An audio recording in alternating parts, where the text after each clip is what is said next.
2023 budget సమయంలో ప్రధాని నరేంద్ర మోడీ నేతృత్వంలోని కేంద్ర ప్రభుత్వం మహిళల కోసం ప్రత్యేకంగా మహిళా సమాన్ సేవింగ్స్ సర్టిఫికేట్ పథకం ప్రకటించిన సంగతి తెలిసిందే.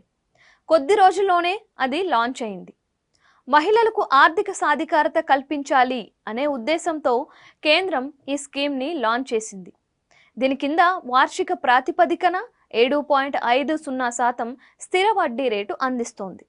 ఈ పథకం ప్రవేశపెట్టిన వెంటనే చాలా మంది ఇందులో చేరేందుకు ఆసక్తి చూపించారు. ఇప్పటి వరకు ఈ స్కీమ్ కింద ఏకంగా 43,30,121 అకౌంట్లు ఓపెన్ అయ్యాయి. 2024 అక్టోబర్ 10 వరకు ఇంతమంది చేరినట్లు 2024 డిసెంబర్ 3న రాజ్యసభలో ఒక ప్రశ్నకు లిఖితపూర్వక సమాధానంగా ఇలా చెప్పారు కేంద్ర ఆర్థిక మంత్రి సహాయ మంత్రి శ్రీ పంకజ్ చౌదరి. ఈ పథకంలో మహిళలతో పాటుగా మైనర్లు కూడా చేరేందుకు అవకాశం ఉంటుంది. మైనర్ పేరిట గార్డియన్ ఖాతా తెరవచ్చు.